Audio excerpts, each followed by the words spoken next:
Hi, magandang umaga sa inyo mga kasawi. Kamusta na po kayong lahat? Naway nasa mabuti kayong kalagayan at mag-iingat kayo palagi mga kasawi.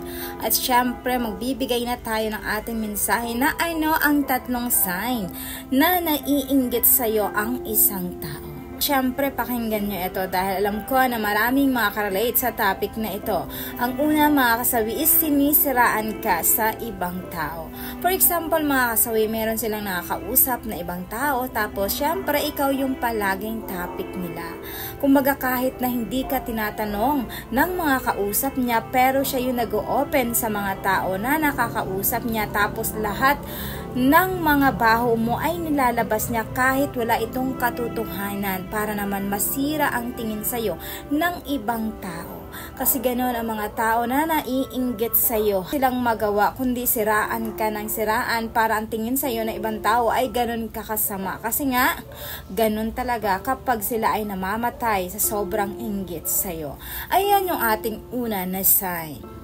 Ang pangalawa mga kasawi is ayaw nila na nasasapawan mo siya. For example mga kasawi, bumili ka ng bagong rep. Syempre naman, nagpasiklab din naman yung tao na naiinggit sa'yo ay bibili din ito. Kung ano ang bago sa bahay mo ay tinitingnan din niya at ganun din yung kanyang bibilhin.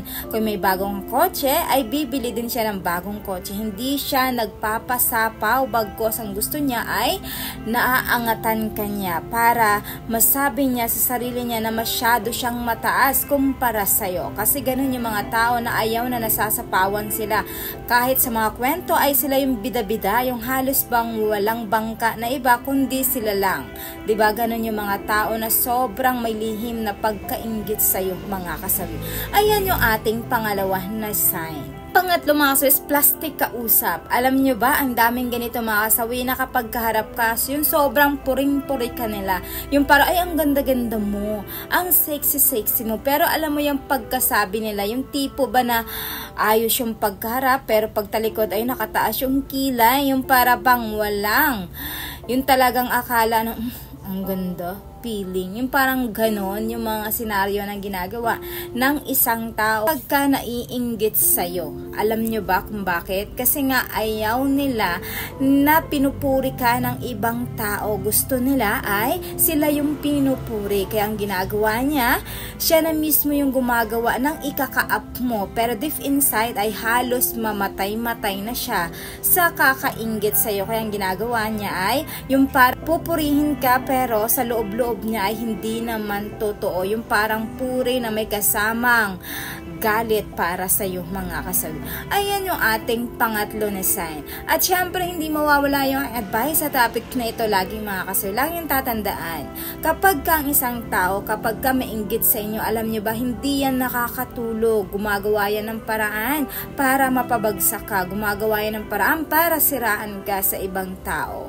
Pero alam nyo ba, nakakamatay din ito kasi kapag ka hindi niya kaya na lamangan ka, ay gagawa ito ng paraan na halos para mawasak ka sa mga tao na nakakausap niya. Dapat magbago na kayo kasi lagi niyong tatandaan ang mga tao na merong pagsisikap at lalong-lalong higit sa lahat, ikaw lang ang magiging kawawa kapag hindi mo inaalis yan sa sarili mo kasi daladala mo ito hanggang ikaw ay tumanda na. Iwasan mong mainggit sa ibang tao kasi nga nakakamatay yan.